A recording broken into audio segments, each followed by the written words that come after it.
Kedukaan itu menurut aku satu fenomena yang mungkin paling luar biasa ya dalam hidup kita. Pertama, ini pengalaman universal yang semua orang akan mengalami, ya. Barangkali tidak semua orang akan mengalami jatuh cinta, tapi semua orang akan mengalami kedukaan.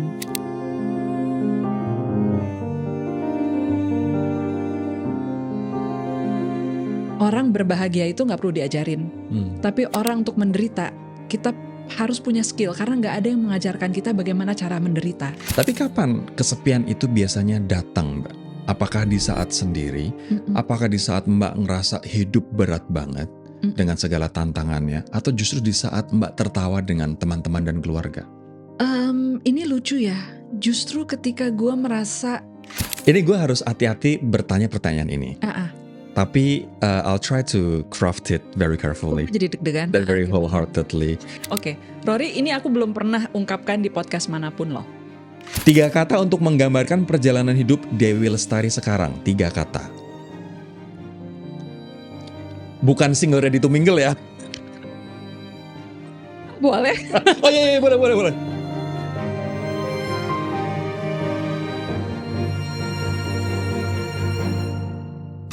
Gue merasa beruntung hari ini karena gue wawancara dengan penulis favorit gue. Nggak semua, tapi beberapa bukunya gue punya kesempatan, I have the privilege to read. Salah satunya adalah buku terbaru yang berjudul Selaras. Dan beliau ketika dulu masih produktif sekali menyanyi, kalau teman-teman aware dan mungkin kita seangkatan, Rida Sita Dewi pasti kenal banget yang namanya seorang Dewi Lestari. Yay, thank you for coming. Untung kamu udah sempet ganti ya tadi ya. Apanya? Terbersit ucapan bahwa waktu kecil Rida Sita Dewi. Please deh. Sekecil apa sih Rory kamu waktu RSD keluar? Gue TK kayak ya. Enggak, bercanda. Enggak, Mbak. Tapi justru gue percaya bahwa lo itu kemarin gue lihat di podcast mana, you are 50 something, right? You are 50 maybe. Almost 50. 49 this year. 49 this year. Next year 50. Tapi kamu nggak kelihatan loh, Mbak. Oh, terima kasih. Kamu tuh kayak 32-33 tahun.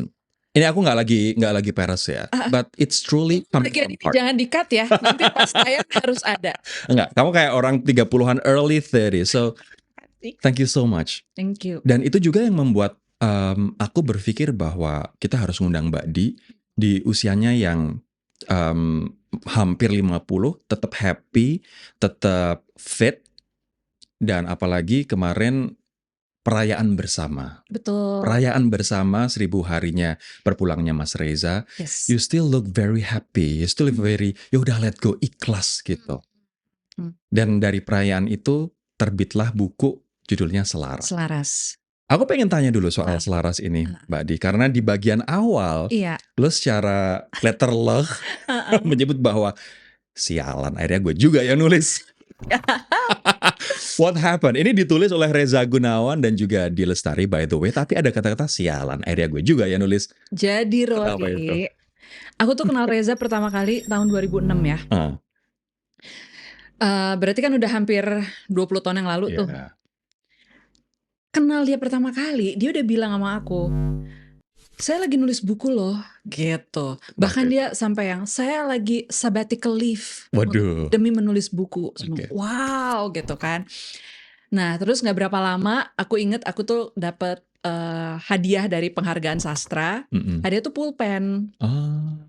Jadi sebagai jimat, ceritanya jimat, aku titipin ke dia gitu. Nih simpen deh gitu kan. Ini Montblanc, aku bacanya Montblanc ya ini ya, bolpennya ya. Kan ceritanya pulpen seorang penulis gitu kali ya gitu. Bo, sampai akhirnya kita deket, kita pacaran, kita nikah, punya anak, sampai dia nggak ada, itu buku kagak jadi-jadi. Sementara aku tuh kan punya kelas Kaizen Writing ya, dan pengampunya tuh kami berdua doang, aku dan dia gitu loh. Jadi dia menonton semua sesiku berkali-kali. Dan aku tuh selalu menekankan, lu kalau punya ide, tuliskan, tamatkan gitu kan. So terus gue lagi jadi berpikir ini, metode gue yang gagal atau gimana gitu. Karena dia ikut kelas lo terus kan, practically. Kok nggak mempan sama suamiku sendiri gitu kan? Apa yang salah tuh di mana gitu? Terus dia punya banyak alasan lah. Pertama dia ngerasa udahlah semua orang udah nulis segala hal, buat apa sih saya nyumbang lagi gitu loh, sesuatu yang kayak buang garam di laut gitu kan. Terus saya bilang, tapi perspektif kamu yang berbeda gitu. Orang akan mendengarkan Reza Gunawannya. Mungkin banyak orang ngomong mindfulness, orang banyak ngomongin soal meditasi, keseimbangan hidup. Tapi kan yang mereka pengen denger Reza Gunawannya tuh ngomong apa gitu. Tapi udah sepertinya tidak mempan. Terus dia bilang gitu kan, Osho juga gak pernah nulis buku sendiri gitu kan. Orang lain nulisin buku buat dia. Terus dia ngeliat aku, istriku kan penulis. Kenapa kamu aja gak nulisin buat gue gitu kan. Gue bilang, enak aja gitu. Gue banyak project, gue banyak kerjaan gitu kan. Aku sibuk gitu. Ternyata ya. Jadi pada satu malam, ini aku boleh cerita dikit gak sih? Boleh dong, boleh banget. Aku cerita ya. Jadi saat Reza diperabukan, ada sisa-sisa dari abunya dia. Itu kalau di Buddhism dikenal sebagai namanya relik ya. Relik itu tuh bisa disimpan, dan kemudian bahkan ada relik yang katanya bisa membesar lah atau membanyak gitu. Pokoknya it's some sort of a magical thing gitu lah. It's magical phenomenon gitu kan. Terus aku melihat kayak ada mutiara-mutiara di dalam abunya Reza itu gitu. Dan yang memilih untuk mana yang disimpan tuh bukan aku, tapi biksu gitu kan. Jadi aku ya udah ngelihat aja dan merasa bahwa ini pasti akan tersimpan gitu. Itu bentuknya kayak gimana tuh? Kayak mutiara. Kayak mutiara. Mau kamu ambil tapi kata biksu itu bukan tugasku untuk memilih gitu kan. Jadi aku ya udah gitu. Tapi kamu ngarep pengen dapetin relik itu. Dapet itu. Terus udah aku pulang, dapatlah di dalam amplop kan. Aku nggak buka amplopnya sampai nyampe rumah. Pas aku lihat, loh kok nggak ada gitu. Wah berarti dia udah ikut kebuang ke laut gitu. Dan itu gue berminggu-minggu kepikiran, nyesel gitu. I should have kept it gitu kan. Cuma I wasn't sure what to do, takut salah kan, akhirnya ya udah gitu. Nah, terus ada satu teknik yang Reza ajarkan juga namanya TAT gitu. Kadang-kadang itu kalau kita udah ada stres yang terlalu susah untuk diurai, kita bisa bantu dengan TAT. Gue sampai harus TAT gara-gara mikirin si mutiara-mutiara itu gitu, relik-relik itu. TAT itu kayak gimana singkat aja Mbak? TAT itu tapas acupressure technique. Jadi kita meletakkan tekanan halus di beberapa titik di wajah kita dan di belakang kepala. Itu kayak untuk ngeriset the stuckness in our mind gitu. Karena stuck itu kadang-kadang adalah kita tidak menghadapi sesuatu dengan utuh. Ya kan, kalau ada konflik, kalau ada ketidakenakan kan kita cenderung menghindar. Nah, dengan TAT itu kita berhadapan dengan si pemikiran itu, stres itu, sambil menekan beberapa titik lembut di wajah kita gitu, dan itu akan membantu kita mengurai dan meriset. Nah, jadi gue sampai TAT tuh set gitu. Nah, kadang-kadang kalau dalam TAT suara orang yang misalnya kita sedang berkonflik dengan seseorang atau lagi ada masalah atau lagi ada kekhawatiran itu suka muncul gitu. Nah, di TAT itu tiba-tiba aku kayak mendengar suara Reza ngomong, kamu ngapain sih mikirin tulang gitu kan? Gue udah selesai sama tubuh gue gitu. Mendingan daripada kamu mikirin tulang, pikirkan sesuatu yang bisa bermanfaat buat orang banyak. Sesuatu dari diriku yang bisa bermanfaat buat orang banyak gitu. Kamu literally denger itu? Iya, kalau dalam TAT itu wajar terjadi gitu. Dan gue langsung yang, oh iya ya, kenapa nggak tulisan-tulisan dia aja menjadi sebuah buku gitu. Terus yang, wah ini ide yang sangat brilian. And then few seconds later gue, wait, kok kejadian ya? Kenapa jadi gue yang nulisin buku buat dia ya gitu. Gue jadi tersadar, oh ternyata semesta berkonspirasi gitu kan. So akhirnya aku mulai mengumpulkan tulisan dia dan jadilah ide untuk membuat Selaras. Tentu saja karena bagaimanapun aku pengen buku Selaras ini melihat Reza 360 gitu. Bukan hanya tulisan dia saja, tapi juga bagaimana pandangan orang-orang terdekat dia termasuk diriku atas praktek yang dia terapkan sendiri dalam kehidupannya gitu, figurnya, sosoknya gitu kan. Jadi akhirnya aku tambahkan tulisan-tulisanku yang menyerupai respons atas tulisan dia, dan aku undang juga orang-orang terdekat dia, termasuk ada beberapa kompilasi wawancara dia, untuk kemudian bisa lebih mengenal Reza secara personal. Tapi aku juga nggak pengen ini jatuhnya jadi kayak semacam biografi. Aku lebih kepengen ini punya manfaat, punya semacam panduan, tips praktis untuk orang bisa terapkan dalam kehidupannya sehari-hari. Dan buku ini benar-benar praktikal karena tadi aku sempat baca dan bisa dicontoh banget Mbak. Soal stres, soal nafas, soal meditasi, dan soal bagaimana kita fokus menyembuhkan diri sendiri dengan teknik nafas itu. Betul. Wow, so kalau misalnya dalam proses penyusunan ini Mbak, apa yang paling berkesan dan apa yang paling berat buat kamu? Mungkin kalau aku melakukan ini 2 tahun yang lalu, pasti berat banget. Aku melakukan ini ketika memasuki tahun ketiga. Ya, 1000 tahun hari ketiga ya. kehilangan Reza gitu ya. Dan memang ada perasaan yang berbeda sih memasuki tahun ketiga ini. Seperti aku berada di sebuah halaman kosong, seperti berada di sebuah halaman baru. Dan kalau aku ingat Reza tuh ya udah murni memori gitu loh. Tidak lagi banyak nyangkut atau beban, seperti bagasi-bagasi itu udah lepas, udah aku drop gitu ya. Dan menyelami tulisan dia malah menjadi sesuatu yang mengasyikkan. Kayak diingatkan lagi, oh iya ya, Reza yang 2006, 2008, 2009 yang ku kenal tuh Reza yang seperti ini, pemikirannya, kemudian juga oh iya cara nulis dia tuh kayak begini ya gitu loh. Jadi semacam reintroduction yang menyenangkan. It's almost like a sweet reunion with an old friend gitu loh. Dan yang unik adalah dia itu sering, kalau kamu ntar baca ya, dia sering sekali ada referensi ke seorang sahabat. Jadi sahabat saya mengatakan, menurut sahabat saya, Apa itu? saya. Jadi gue yang ke film nih gitu.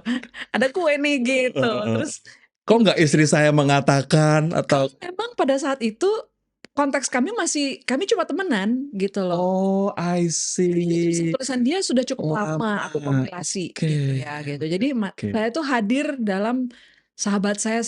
Justru ketika udah nikah gue nggak pernah muncul lagi cuy. Gue juga bingung kenapa ya. Zaman dulu selalu banyak banget sahabat-sahabat gitu. Oke, sahabat yang pada akhirnya jadi kesayangan ya. Oh, gitu. Anyway, kalau misalnya ada satu kebijaksanaan atau lesson dari Mas Reza yang Mbak Di kemudian compile dan juga bentuk dalam buku ini, apa itu Mbak? Reza itu orang yang sangat praktis. Dia spiritualis, dia orang yang sangat memahami psikis manusia gitu ya. Tapi dia tidak pernah terjebak dalam fenomena paranormal, supranatural, dan dia juga tidak terjebak dalam jargon-jargon yang terlalu sulit dan tinggi gitu, yang sifatnya terlalu abstrak.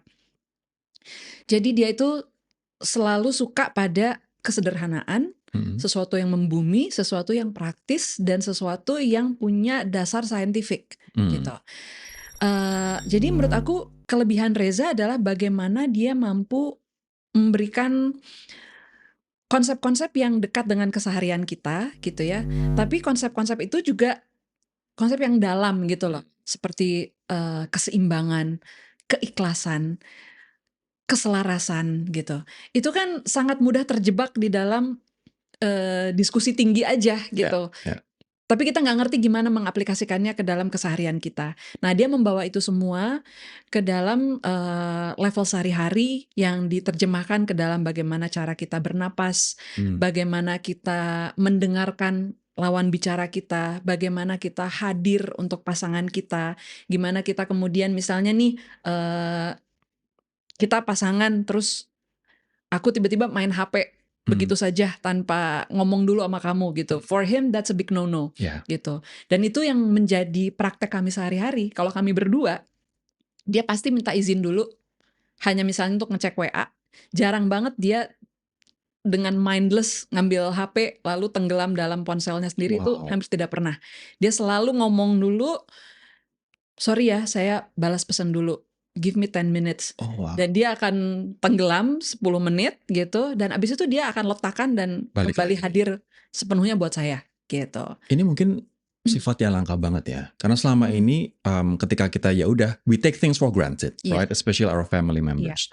Ketika misalnya kita ada di dekat pasangan kita atau dekat keluarga kita, kadang-kadang kita lebih sibuk main handphone, dan apa yang dikatakan oleh keluarga kita itu ya udah jadi kayak selalu aja, lewat aja gitu. Dan we never think bahwa mereka bisa hilang kapanpun loh. Mereka bisa pergi kapanpun. Ini juga jadi pelajaran yang relate banget sama aku ketika we spend time with our loved ones. Letakin itu handphone dan yuk kita curahkan fokus ke orang-orang tersayang. Benar. Karena mungkin kita merasa, gue liat lu tiap hari, besok gue juga akan ketemu lo lagi gitu kan. So why today has to be more special gitu ya. Ada perasaan seperti itu gitu. Tapi di dalam praktek kesehariannya, Reza itu orang yang memang sangat meletakkan mindfulness sebagai satu prioritas. I see. Jadi ketika kita makan, ketika kita lagi barengan, ketika lagi sama anak-anak gitu, dia selalu mengusahakan hadir sepenuhnya gitu. Dan mungkin satu hal juga yang menurut aku signature Reza banget gitu, itu adalah kepiawaiannya mengajar sebetulnya. Jadi dia orang yang sangat haus ilmu, dia bisa menyerap banyak banget ilmu dari sekitar dia. Dia seneng kursus, dia mungkin orang dengan salah satu hobi paling banyak dan beragam yang pernah aku temui dalam hidupku. You cannot imagine, mulai dari main sulap, sampai teknologi, sampai main musik, sampai ngegambar, itu dia jabanin semuanya gitu. Tapi dia mampu mengajarkannya dengan lebih sederhana dan lebih mudah dimengerti orang daripada kalau kita belajar sama guru Suhunya. gitu. Dan ini ucapan yang banyak sekali datang dari murid-muridnya, loh kok belajar dari Mas Reza malah lebih paham ya gitu. Padahal Reza udah tangan kedua nih atau tangan kesekian gitu. So he has that gift menurut aku. Aku sekarang pengen ngebahas soal bagaimana Mbak Di mengelola emosi dan mungkin overcoming or embracing grief. Satu podcast yang aku dengerin banget adalah wawancara kamu dengan Marissa Anita. Kamu diwawancara Marissa Anita pada waktu itu. Dan kemarin kebetulan Marissa juga ada di sini. Aku wawancara. 2 tahun yang lalu itu wawancara terjadi antara Marissa Anita and Di Lestari. Belum lama setelah Mas Reza berpulang. Dan satu kesimpulan yang Marissa sampaikan di podcast itu, dia bilang bahwa Mbak Di itu kok bisa santai dan ringan banget. Kehilangan sosok yang sangat berarti dalam hidup. Dan Mbak Di menjawab, karena dukanya sudah aku cicil. Gitu. Ada waktu di mana Mbak benar-benar kalut, nangis sejadi-jadinya. Ada waktu di mana Mbak harus reflect dan juga nerimo, let go gitu.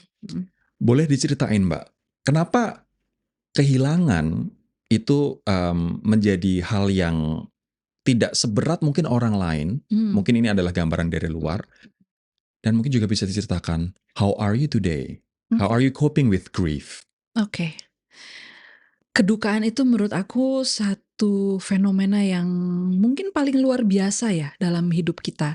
Pertama, ini pengalaman universal yang semua orang akan mengalami ya. Barangkali tidak semua orang akan mengalami jatuh cinta. Tapi semua orang akan mengalami kedukaan karena kita pasti akan mengalami yang namanya kehilangan gitu. Jadi satu ilmu yang ku dapatkan dari Reza gitu ya adalah bagaimana kita menghadapi penderitaan dan terampil mengelola penderitaan. Dia selalu bilang orang berbahagia itu nggak perlu diajarin, tapi orang untuk menderita kita harus punya skill karena nggak ada yang mengajarkan kita bagaimana cara menderita. Gitu. Very true. Dan salah satu falsafah yang kami pegang gitu ya, dan ini menjadi prinsip penting bagi dia adalah bicarakan segala hal.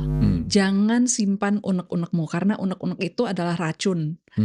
Semakin lama kamu telan itu akan jadi toksik. Jadi segala hal diomongin gitu. Nah itu terjadi sekali di dalam sekian belas tahun kami menikah. tidak ada topik yang selamat dari Reza, ya Semuanya gitu. diomongin. Semuanya diomongin. Makanya ketika dia berpulang, aku tidak merasa ada utang bicara apapun. Karena we've talked about everything literally. Gak ada rasa penasaran, gak ada rasa penyesalan, aduh I wish aku dulu ngomong gini. Karena kita semua sudah dibicarain segalanya gitu. Walaupun ketika dijalani nggak mudah ya Rory ya. Karena kadang-kadang apalagi ketika kita berkonflik, pengennya kan udahlah cepet aja deh gitu. Gue udah pusing, gue udah gerah menghadapi kondisi nggak enak ini. No. Itu tidak pernah terjadi sama Reza. 3 jam, 4 jam dijabanin gitu. Sampai aku udah terkantuk-kantuk dijabanin. Tidak boleh ada yang tidak selesai. Karena kalau bagi dia itu orang yang menurut aku navigasinya datang dari intuisi. Dia orang yang sangat logis, tapi kelebihan dia adalah intuisinya. Nah, intuisi itu akan goyah atau kabur jika ada emosi yang tertelan atau ada emosi yang kemudian nyangkut gitu ya. Jadi buat dia menelan unek-unek itu artinya sama aja kayak kamu bikin saya cacat gitu loh. Saya jadi nggak bisa kerja, saya jadi nggak bisa analisis pasien saya dengan jernih gitu. Karena that's my navigation tool gitu. Jadi untuk dia sangat penting untuk segala hal dibicarakan. Nah, sama dengan mencicil duka tersebut, Reza ketika udah tahu bahwa kondisi dia udah sulit sembuh gitu. Yang pertama kali dia lakukan adalah merangkul the imminent future bahwa saya akan pergi lebih dahulu daripada kamu gitu. Memang umur tidak ada yang tahu, tapi ini keputusan sudah dinyatakan oleh dokter, udah secara kondisi medis, saya udah sulit sembuh. So mari kita rangkul ini dengan mengantisipasi gitu loh. Jadi 2 tahun sebelum dia berpulang, itu kami udah nangis-nangisan. Dia udah pamit sama anak-anak. Seriously. Kita panggil anak-anak, kita kasih tahu kondisinya gitu. Jadi terakhir itu ya kebayang udah 2 tahun kan ya. Terakhir kami bahkan udah kayak ngomongin trip mau ke Bali gitu. Nanti pakai baju apa, pakai pesawat apa gitu ya. Jadi nanti ngapain aja ya gitu. Nanti kamu gini gitu loh. Udah mempersiapkan itu. Iya, udah selempeng itu.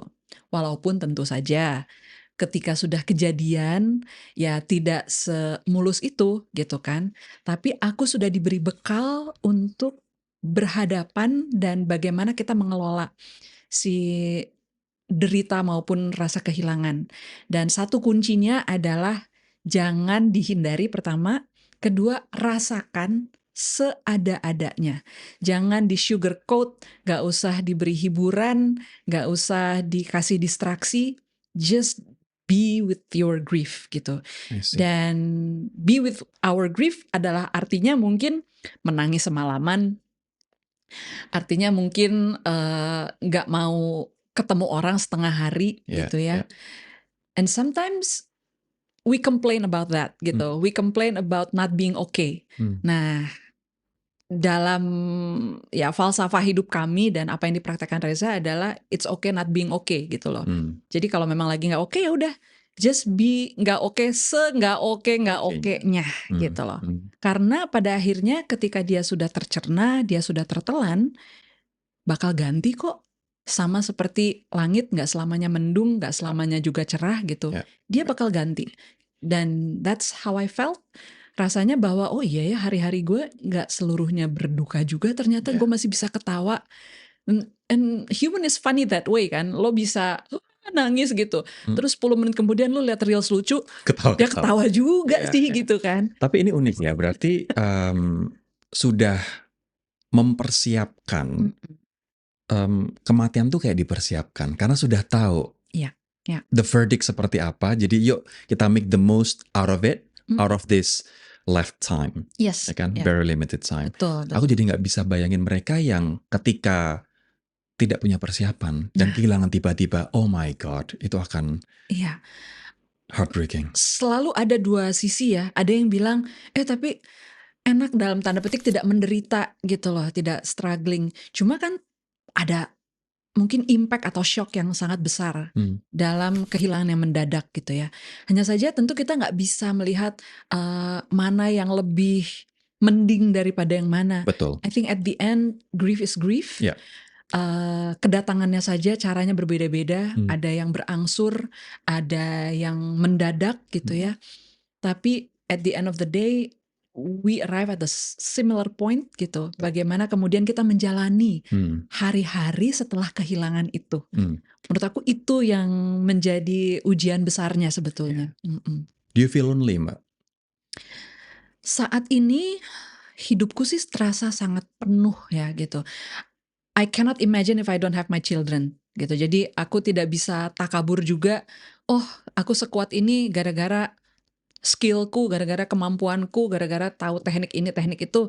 Enggak juga sih. Kayaknya pertama adalah aku punya anak-anak gitu kan. Kedua, aku punya support system yang menurutku I feel so blessed and lucky in life. I have a very loving family from both sides, kebetulan dari keluarganya Reza, dari keluargaku juga. Dan aku punya banyak teman-teman yang walaupun dengan cara mereka masing-masing dengan karakteristik yang berbeda-beda, but they somehow filled my heart. Dan salah satu yang utama banget adalah pekerjaanku sendiri sebetulnya. The way I can channel my grief through my songs, the way I can channel my grief through writings, itu amat sangat membantu. I find solace in expressing myself in creative ways gitu ya. Dan mungkin Rory tahu aku pernah bikin single judulnya Berduka. Yes. Itu juga bagian dari prosesku, lalu selaras, tanpa rencana. Some of my grief came out of those channels gitu. Dan aku merasa itu adalah salah satu berkah besar gitu. Sebelum aku lanjut soal bagaimana to overcome or to embrace grief, aku pengen tadi nyinggung soal lagu yang Berduka. Ini ceritanya juga menarik banget karena Mbak menciptakan ini sebelum Mas Reza berpulang. Sebelum. Boleh ceritain nggak tuh? Ini kalau nggak salah ya 3 bulan sebelum Reza berpulang, aku tergerak untuk bikin lagu. Jadi waktu itu ada satu peristiwa kehilangan yang sangat menyedot publik waktu itu. Mas, aku manggilnya Kang sih biasanya, Kang Emil. Kang Emil kehilangan anaknya, Ridwan Kamil. Lalu ada semacam apa ya, kayak komentar doang kayaknya netizen gitu ya, yang pokoknya mengatakan, dan ini standar sebenarnya bahwa beliau harus kuat, harus tangguh, harus apa gitu ya. Terus aku bilang, tapi kan gak selamanya ya kita pengen kelihatan tangguh. Ada saatnya gue berduka pengennya berduka aja gitu loh. Terus jadi kata-kata di dalam lirik itu adalah izinkan aku, biarkan aku bersedih dan kehilanganmu gitu, tanpa pura-pura, tanpa harus bisa kuat dan tangguh. Aku hanya ingin mewakili suara orang-orang berduka yang gue yakin di kadar tertentu mereka merasakan hal itu gitu loh. Boleh nggak gue nangis aja? Boleh nggak gue kehilangan aja gitu? Urusan tangguh dan kuat belakangan deh gitu. Tapi kan semua orang selalu stay strong ya, be strong gitu ya. Yang kita tahu maksud dan tujuannya tentu baik gitu ya. Tapi kadang-kadang mendarat pada saat yang salah dan kadang-kadang membuat si duka itu jadi nggak ketelen. Nggak kecerna. Dia malah ketelen lagi. Betul. Karena gue harus kelihatan strong. Force positivity. Yes gitu. Nah jadi aku bikin lagu itu. Dan Reza lah yang main piano untuk bikin demonya. Karena setiap aku bikin lagu, biasanya aku bikin demo kasar pakai piano dan vokal aja. Karena Reza main pianonya jauh lebih jago daripada saya selalu minta tolong dia untuk main piano. Dan ketika dia bawain lagu itu, terus dia lihat liriknya, oh sekarang saya jadi tahu apa rasanya kamu kalau kehilangan saya. Gitu. Dia udah kayak somehow he anticipates that gitu ya, dan dia juga bikin lagu kan selalu di sini, itu juga semacam apa ya, oh jadi gini loh rasanya kalau misalnya aku udah nggak ada, gue pengen nenangin kalian nih yang kehilangan aku di hidup ini loh gue selalu di sini kok gitu. Jadi in a way lagu kami kayak berdialog ya, dari sisi aku dan dari sisi dia gitu. Dan kedua perspektif ini berhasil dikemas dalam sebuah karya dan dibagikan ke orang banyak. So I feel these two works can represent many people's feelings gitu towards grief. Oke, wow. Justru malah lagu itu pertama kali didengarkan kepada Reza kepada dulu. Mas Reza ya. Wow, oke. Grief seperti yang tadi Mbak dijelaskan akan selalu ada dalam hidup. Ya. Tapi kita lack of knowledge, lack of know-how-nya. Karena kita diajarkan, oke, hidup bahagia, gimana cara meraih kebahagiaan, tapi kita tidak diajarkan untuk how to cope with grief. Cara kamu gimana, Mbak, untuk cope with grief setelah beliau nggak ada, misalnya setelah lewat 1000 hari. Tadi Mbak Di sempat menyebut ini adalah perayaan terakhir, peringatan terakhir apabila seseorang sudah meninggalkan kita 1000 hari. Then how you cope with grief after 3 years? Seperti yang tadi aku bilang, rasanya memasuki tahun ketiga ini ada semacam feeling ini halaman baru gitu ya. Dan aku merasa coping dengan kedukaan itu adalah satu hal yang unik dan berlapis-lapis gitu.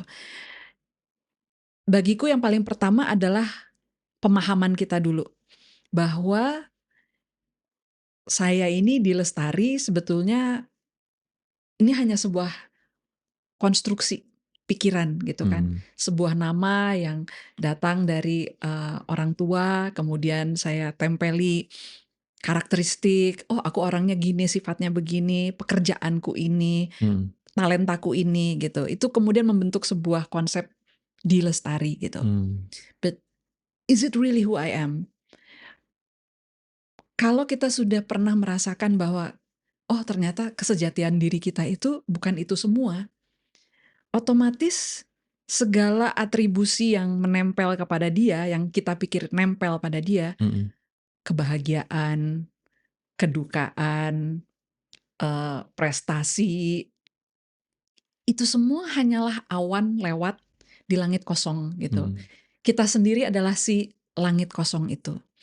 So it's always refreshing if you can come back to the perspective that you're an empty sky. Dan ini bukan eskapis ya, bukan artinya lari gitu, enggak. Tapi menyadari bahwa sejatinya kita itu bukan awan-awan itu gitu. Jadi bahagia akan lewat, kedukaan juga akan lewat gitu. Yang menjadi problem adalah apabila kita mengidentifikasi diri kita terlalu kuat kepada awan-awan tersebut, bahwa saya berduka, bukan saya sedang merasakan kedukaan. Saya marah, bukan saya sedang merasakan amarah gitu. Itu dua perspektif yang menurut aku akan sangat lain jatuhnya, karena then you know you don't have to be attached to this grief, sama halnya dengan you don't have to be attached with this joy and ecstasy, happiness ketika memang sedang ada kebahagiaan yang terjadi pada diri kita gitu. Pada akhirnya itu pun akan lewat. Jadi itu yang sangat membantuku. Dan yang kedua juga tentu beberapa teknik yang kupakai dan kupelajari juga ketika bareng sama Reza, kayak TAT tadi gitu ya, atau bahkan hal-hal simple lah yang bisa dilakukan oleh semua orang, hanya dengan bernapas, dengan sadar gitu, itu akan membawa perubahan yang sangat besar kepada sistem saraf kita. Dan itu akan, ketika fisiologis kita berubah, mau tidak mau psikologis kita pun akan terpengaruhi gitu. Dan aku menemukan di tahun ketiga ini kayak apa ya, udah lebih menemukan sebuah pola barangkali. Oh ini loh hidup tanpa Reza, Reza in memory yang terajut dalam keseharian, seperti ini hidupnya gitu. Jadi aku sudah bersahabat dengan itu, terbiasa dengan itu, and I'm okay with that gitu. Grief sangat strongly related to kesepian, loneliness. Menurut Mbak Di, kesepian ini harus dilawan atau dirangkul? Gimana caranya? Ada perbedaan antara aloneness dan loneliness gitu ya. Saat ini mungkin orang melihat aku, waduh kamu sendiri gitu. But I feel that's more like an aloneness, but not loneliness. I see. Gitu. Aloneness ya gue orang tua tunggal sekarang gitu ya. Dan mungkin di dalam diriku karena aku punya sisi introvert yang cukup kuat gitu. Aku terbiasa sebetulnya dengan aloneness gitu. Tapi it doesn't necessarily have to be lonely gitu. Kalau lonely itu menurut aku kayak ada semacam kehampaan yang nggak terisi oleh apapun gitu. Dan ya kita harus berhadapan dengan loneliness itu karena pasti loneliness itu berakar dari sesuatu gitu ya, entah proses atau problem kita yang belum selesai dan sebagainya gitu. So apakah wajar kemudian merasakan loneliness? Of course, dalam kadar tertentu kadang-kadang tiba-tiba aku ngerasa, ih enak kali ya gitu, punya seseorang di level yang gue bisa berbagi banyak hal gitu. Dan itu kan kadang-kadang tidak bisa tergantikan oleh teman, oleh anak, oleh keluarga gitu. Cuma itu kan juga bukan satu perasaan yang permanen, artinya hidup terus berubah. Bisa jadi juga dia kemudian bertransformasi menjadi hal lain gitu. So I think if it's time for me to feel lonely, ya udah terima aja, gak apa-apa gitu. Being lonely is not a sin gitu kan ya gitu. But I know that this type of loneliness juga bukan sesuatu yang sifatnya permanen gitu loh. Karena we are okay to be alone, then we should be okay to feel lonely some of the times gitu. Tapi kita harus oke dulu nih dengan being alone. If it's okay with you, then nggak apa-apa. Yang susah kan adalah apabila kita menggantungkan kebahagiaan kita di tangan orang lain. Yes. Itu yang menjadi berat karena ketiadaan orang lain tersebut menjadi syarat bagi gue bisa bahagia atau tidak gitu. Dan itu tidak pernah menjadi kasusku ataupun aku juga tidak ingin pernah menggantungkan kebahagiaanku di orang lain. Dan Reza pun paham soal ini gitu. Sehingga kami tahu bahwa pada akhirnya kebahagiaan lu tanggung jawab lu ya gitu loh. Bukan karena gue ada kemudian lu bisa jadi bahagia ya gitu. Tapi kapan kesepian itu biasanya datang, Mbak? Apakah di saat sendiri? Apakah di saat Mbak ngerasa hidup berat banget dengan segala tantangannya? Atau justru di saat Mbak tertawa dengan teman-teman dan keluarga? Ini lucu ya. Justru ketika gue merasa I achieve something. Dan gue share sama siapa ya gitu loh. You know what I mean? Karena biasanya Mbak share sama Mas Reza ketika you achieve something. If I achieve something tuh dan aku berhasil gini-gini loh. Gue berhasil merampungkan buku, aku berhasil merampungkan manuskrip, gue berhasil bikin lagu gitu. Kayak having my first ideal reader. Di dalam dunia menulis itu kita biasa yang punya istilahnya apa ya? Ideal reader sih gitu. Kita membayangkan ada seorang pembaca ideal yang akan mengapresiasi karya-karya kita dengan tulus dan sepenuh hati, ataupun ideal listener gitu yang akan mendengarkan lagu-lagu kita dengan sepenuh hati. Nah, itu yang kayaknya saat ini ya nggak ada orangnya gitu loh. Yang kayak menanggapi dengan adoration gitu ya, bukan hanya sekedar gue suka, ini keren, enggak, tapi adoration itu tuh iya ya, nggak ada ya gitu. Jadi cuma di momen itu sih. Kalau yang lain gue kayaknya oke-oke aja tuh. Malah kalau sendirian atau apa namanya lagi sedih, chill, ya? Biasanya gue begitu tenggelam aja di dalam kesedihan itu, nggak mikir untuk membaginya ke orang lain. Tapi kalau udah yang I achieve this gitu. Apa yang Mbak ingetin ke diri sendiri ketika perasaan itu datang? You achieve something and I believe you have achieved a lot in life. Yes. Sepeninggal Mas Reza. Apa yang Mbak ingetin ke diri sendiri? Kalau di dalam level kognisi ya gitu, aku selalu berusaha mengembalikan bahwa at the end of the day, lu berkarya itu lu sebagai channeler gitu. Hadiah terbesarmu adalah karya itu sendiri sebetulnya. bukan orang-orang yang kemudian mengeluk-elukan atau kemudian menyukai karyamu gitu. Itu semuanya sebenarnya nomor kesekian, termasuk to have that ideal reader. Proses besarnya itu adalah ketika you face yourself in the creative process and then you achieve something gitu. Ya secara kognisi aku berusaha mengembalikan ke sana dulu gitu ya, bahwa ya duduk perkaranya begini nih gitu kan. Tapi kemudian jika itu diikuti dengan rasa nyelekit atau kemudian sedih, ya itu kembali lagi ke rasakanlah seada-adanya gitu kan. Karena mungkin perasaan ini nggak akan selamanya juga. Perhaps in the next 6 months or next year, barangkali udah nggak begitu lagi. Ini aja sekarang ngomong sama Rory, jawabanku begini ya, gitu kan. Nanti tahun depan kita interview lagi, kok GR ya diundang lagi. Bisa saja pasti dong. pertanyaan jawabanku berbeda, gitu kan. Betul. So that's how I feel at the moment. Ini gue harus hati-hati bertanya pertanyaan ini. Tapi I'll try to craft it very carefully jadi deg-degan dan very wholeheartedly. Karena ini juga terjadi sama aku, konteks cerita dulu gitu ya. Cuman ini terjadi sama mamaku. Bukan kehilangan papa, bukan, tapi kehilangan papa dalam hal yang lain. Mereka bercerai, kemudian berpisah selama 16 tahun, akhirnya finding a new love. Setelah mama usia 65 tahun. Wow. Pacaran, kemudian bukan pacaran, menikah dengan teman sebangku ketika kuliahnya. Wow, mama. Di usia 65 tahun, sementara suaminya 68-69 tahun. Si mamaku ini nggak pernah sadar dulu waktu kuliah bahwa cowok ini menyukai mama, Mbak.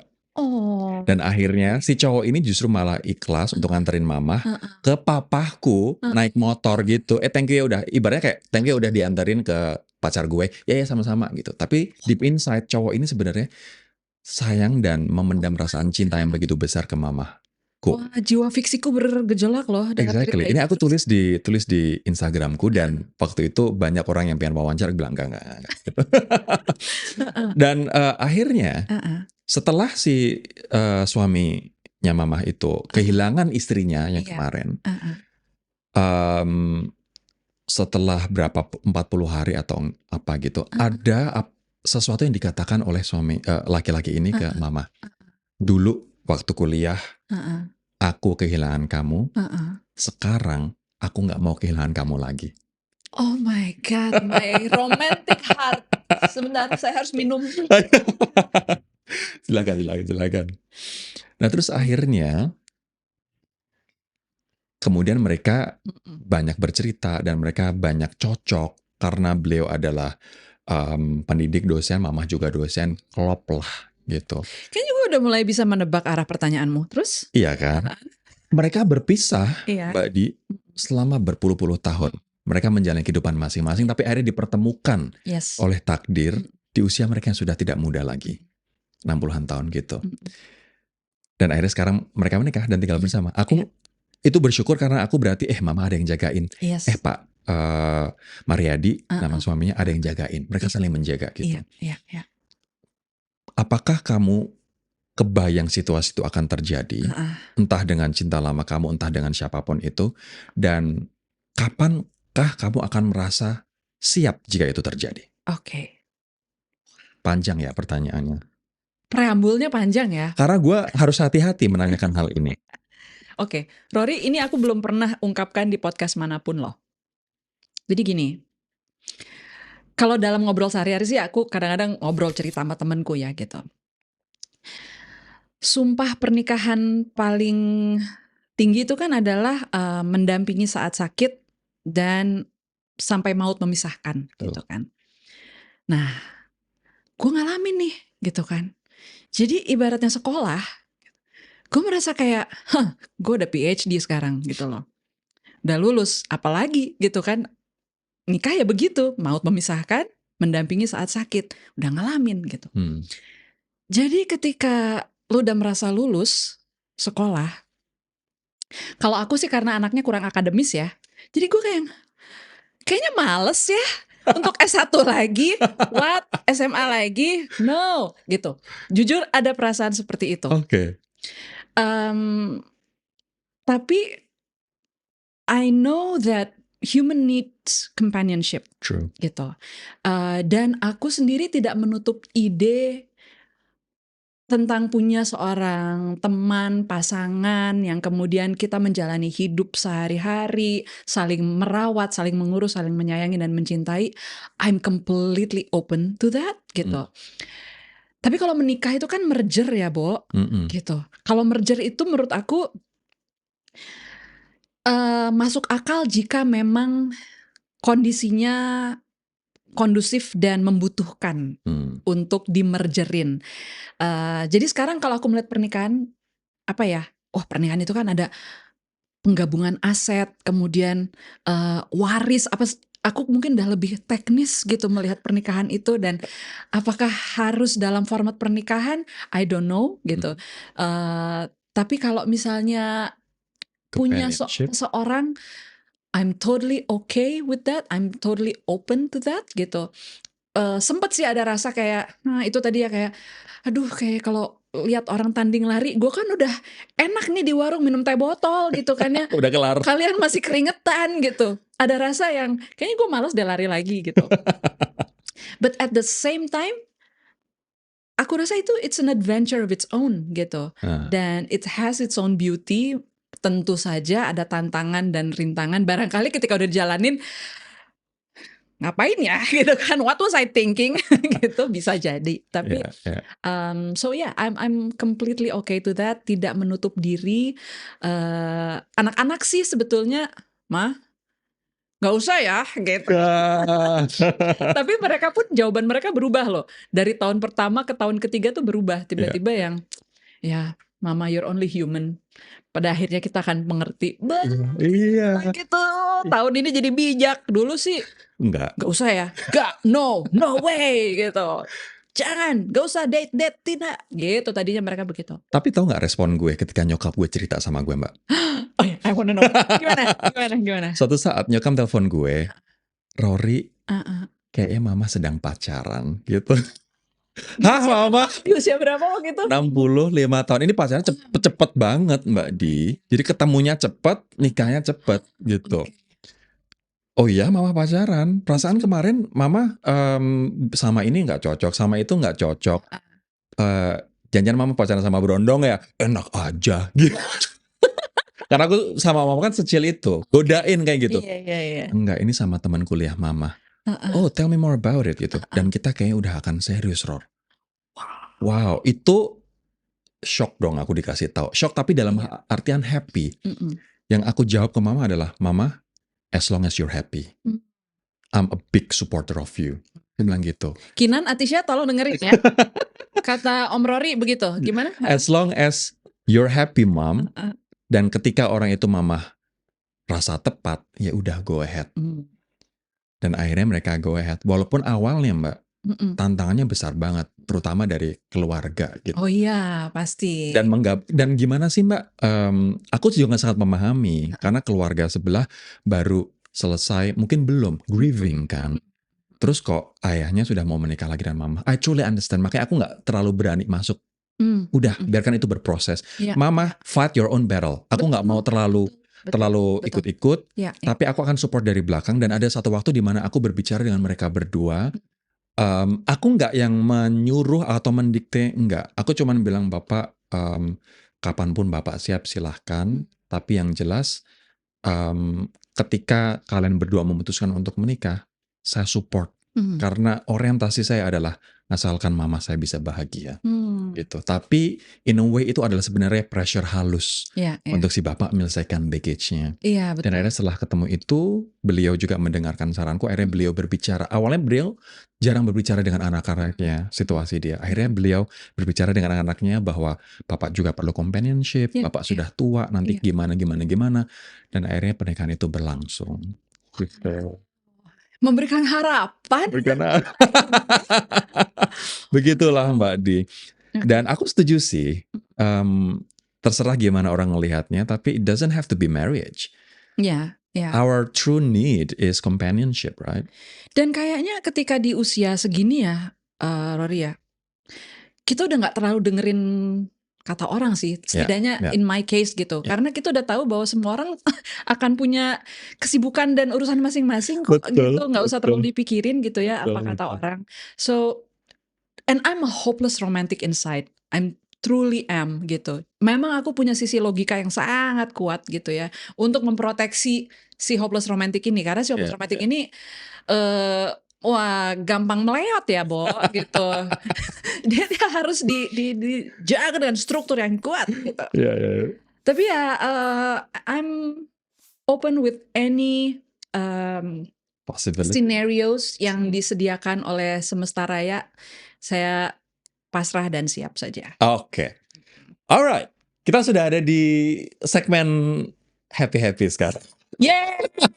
Rapid fire. Tadi happy ya. Cuma maksudnya ini happy tapi ringan mungkin. Oke. Namanya adalah rapid fire question. Aku akan menanyakan pertanyaan cepat dan jawabnya cepat. Mungkin nanti kalau ada hal menarik, aku akan minta untuk elaborate ya. Oke, jadi jawabnya harus cepat ya? Jawabnya harus cepat. Oke. Dari musik, menulis, sampai spiritualitas, mana yang paling jadi rumah buat Dee Lestari? Nulis. Oke. Buku yang paling bikin Dee belajar paling banyak tentang diri sendiri? Buku orang lain atau bukuku? Terserah. Atau dua-duanya deh, dari orang lain dulu, terus kemudian bukumu sendiri. Buku tentang diri sendiri, serial Supernova, serial ya, dari 1 sampai 6. Orang lain, mungkin yang paling pertama membuka mataku adalah Conversation with God, Neil Donald Walsh. Kenapa itu? Karena itu kemudian membuka wawasan spiritualitasku, dan akhirnya aku mengalami my first epiphany, kayak semacam pencerahan kecilku itu ketika aku umur 23 tahun setelah baca Conversation with God. Wow. Ritual kecil sebelum menulis? Mandi, nulis gratitude journal, 3 hal yang kusyukuri, kemudian goal hari itu, dan my long term dream. Baru kemudian menulis? Baru kemudian menulis. Wow. Yes. Kapan Aroma Karsa 2 launching? Titipan siapa ini? Titipan dia. Mencium bau sponsor. Titipan produser. 2026 paruh kedua. 2026 paruh kedua. Yes. 3 kata untuk menggambarkan perjalanan hidup Dewi Lestari sekarang. 3 kata. Bukan single ready to mingle ya. Boleh. Oh iya, boleh. Kita udah berbagi segmen loh. Oh iya. Gak. 3 kata mewakili hidup Dee Lestari. Hari ini.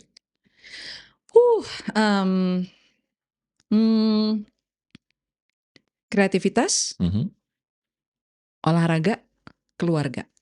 Mantap. Oke. Terakhir, teknik emotional release favorit yang masih praktik sampai sekarang, warisan dari Mas Reza. Wah, 2 boleh ya? 2 boleh dong. 1 TAT yang tadi sudah aku perlihatkan, dan Batch Flower Remedy. Apa itu? BFR. Itu adalah satu teknik juga untuk merilis emosi kita, dibantu dengan vibrasi dari 38 jenis tanaman. Wow. Yes. Aku harus pelajarin itu. Ya, kebetulan saya sudah level praktisi, cuma nggak buka praktek aja. Oke, siap. By the way, kita udah ada di segmen terakhir. By the way, Mbak Dee suka buka kelas online namanya Kaizen Writing, ya kan? Dan kamu tadi juga cerita soal Kaizen Structure, dan Mas Reza jadi ibaratnya kayak konsultan juga teammate ketika ini. Betul. Apa sih soal Kaizen Writing itu, dan bagaimana ini berkontribusi pada penulis-penulis masa depan Indonesia, Mbak? Jadi bisa dibilang semua pengalamanku menulis dari tahun 2001, menulis profesional, termasuk dari upayaku nulis dari masa kecil, itu aku intisarikan semuanya di dalam Kaizen Writing dan Kaizen Structure. Kalau Kaizen Structure memang kita lebih mendalam memahami the technique of storytelling, the art of storytelling, dan gimana kita membuat struktur cerita, karena biasanya penulis fiksi terutama itu kesulitannya ada di sana.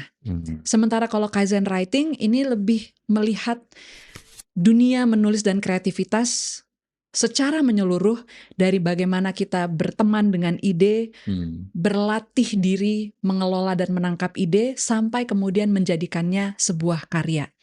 Dari mulai metode kerjanya bagaimana, pemahamannya seperti apa, sampai hal-hal apa yang harus kita perhatikan dalam menulis untuk membuat sebuah tulisan yang memikat dan mengikat. Gitu. Terakhir, satu pelajaran soal merangkul duka dan kesedihan. Yes. Kalau misalnya Mbak yang dapatkan selama ini, yang Mbak benar-benar intisarikan dari proses berduka ini, untuk audiens yang saat ini mungkin sedang berduka, apa Mbak Di? Jangan lari darinya, karena kedukaan bisa menjadi satu babak transformasimu yang paling penting. Mungkin rasanya sekarang seperti gerbang neraka, tapi ketika kamu berhasil melewati itu, kamu akan lahir baru dan terbang tinggi. So, grief is not your enemy. It's supposed to be your bestest friend. Karena itu yang akan menempa kita menjadi manusia yang lebih kuat. Di Lestari, thank you so much. Terima kasih Rory buat kesempatannya. Oh, menyenangkan sekali ngobrol dengan Mbak Di. Thank you so much, Mbak. Thank you. I'll see you in the next episode. Bye-bye.